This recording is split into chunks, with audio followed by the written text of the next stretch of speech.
Without using the official description, in my mind, Blue Flag is the Air Force's only exercise that focuses on operational level warfare. Blue Flag is a great opportunity to get folks together that provide command and control at the operational level. We'll bring in our air operations centers. We'll task them through a realistic tasking process, just like they were going to command and control the forces in combat. And it's something that we don't get to practice nearly enough. We do good blocking and tackling, but taking theater air power and applying it against a problem of anywhere on the spectrum of conflict, from humanitarian assistance, disaster response, to a major conflict, our ability to practice the operational level of war for command and control, we don't get many opportunities. Blue Flag is really the only place we get to do that. The Blue Flag concentrates on an Air Ops Center and the staff that exists at the numbered Air Force level. And so we role play all of the things that they aren't. It allows us to drive the scenario, drive the objectives, drive the length, the breadth and depth of the exercise. It allows us to hit pause and replay a portion of the exercise. And it helps train the audience, so when they do find themselves in those situations or the environments where very close calls have to be made, they're already familiar with their area, their operations, the platforms that they're supporting, their capabilities, and sometimes even most importantly, their ROEs. Every generation faces people that want to destroy the world, rule the world, have their way, whatever. You know, my father's generation in World War II, you know, they fought against the Nazis and the Japanese. My brother went to Vietnam. So there's always people in the world that are doing bad things, and you have to be able to train people to defend against those things, those people. A lot of times for a Blue Flag, you know, we ask the training audience to give us a problem that they think is something that they'll face in future operations. We can exercise a humanitarian operation all the way to a transition from phase 1 to phase 2 major theater war. Well, I'm thinking back to when we had the war, Desert Storm, and when on the television they started talking about the Moab and sorties and different munitions being dropped and all these things they were talking about, and I started thinking about, wow, this is what I feel like I'm at work right now, because this is what we do. On January 19th, the largest and best coordinated air campaign of the war is launched against the enemy. The lessons learned in Vietnam were applied in the first Gulf War, in Desert Storm. And what they allowed us to do is bring the services together to fight as one, and to bring other nations into the coalition and fight as one. And of course, that's the way we'll have to fight in the future, and have been fighting in Afghanistan and Iraq today. The aspect of Blue Flag that I appreciated the most, it teaches people how to think, and they think in a broader sense, because they are working with different people who have different disciplines and different views of the battlefield. And that experience, that learning to work together, that teamwork event, is really important.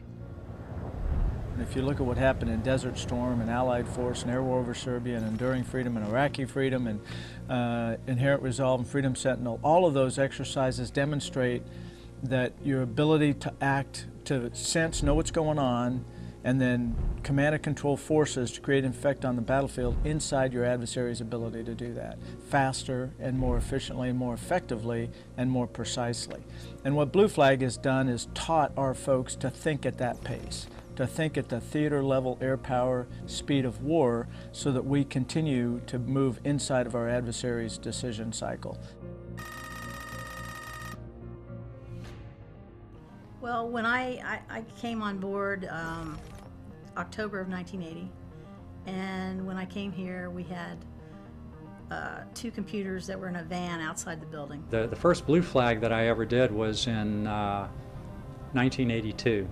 Back then I was working in the Air Ops control cell that was flying the aircraft.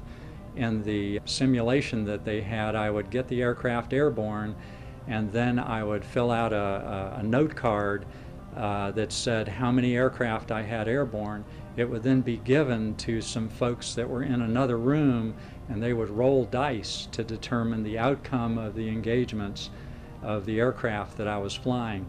They had tactical phones and wrote backwards on plotting boards, and people would evaluate where the tracks were on the plotting board, and you couldn't call it anywhere near real time. It was, but it was effective for what we had back then. Not everybody appreciates being dragged into an exercise for a couple of weeks and doing 12-hour shifts, but I think for the most part they appreciate the training that they get.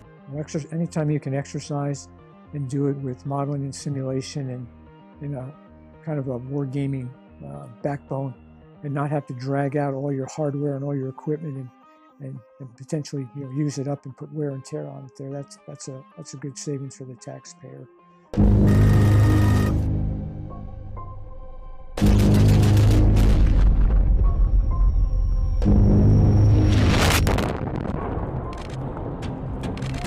So as the previous commander of the 609th AOC over at IUD during the Syria crisis and when ISIS broke out onto the plain, we here take those lessons and we develop scenarios that better prepare commanders downrange than I was prepared. I thought I was ready to go, and all of a sudden you go, how did this happen? All right, let's go back to our processes, let's go back to the basics. How do we start with a plan, start making a plan to executing a plan? I think that Blue Flag better prepares people than I was ready for. I had never been through a Blue Flag.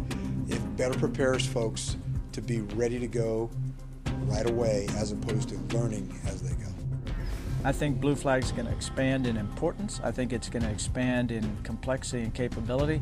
And I think technology is going to allow us to do a level of training with our airmen in both the AF4 and the AOC that's going to allow us that decision advantage against our adversary. You know, the goal that I would have for the squadron in the future would be that when we execute a Blue Flag, that the training audience doesn't know the difference between the real world and the simulation world, and it all seems the same to them.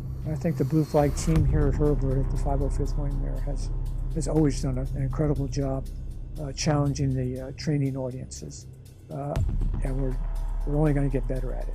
As technology evolves, we're going to evolve. Every time the Air Force gets something new, we'll have to figure out a way to present it and to fly it correctly so that people get trained on all of the new capabilities. We have to stay abreast of that. So we're going nowhere but up. I think the folks in the 505th and Blue Flag folks have done absolutely outstanding. My hat's off to them. But as the saying goes, no good deed goes unpunished. So I'm going to keep asking more and more of them because they'll step up. There's no doubt in my mind. We never stay stagnant. We continue to bring on new technologies, new concepts of operations, new innovation. I mean, I will tell you, I cannot tell you the number of new tactics, techniques, and procedures that we are employing in combat today that came from the mind of a staff sergeant or a tech sergeant that looked at the way we were doing business and asked the fundamental question, why are we doing it this way? Or I think I have a better way of doing this. It makes me proud. I don't know how else to say it. It makes me proud to be part of this. We've received letters from warfighters before that went off to war, and they sent back a letter saying thank you. The training that I got from Blue Flag helped me in my job. You know, and that's real. You know, that's real, knowing that they're out there protecting us and they got their training from us.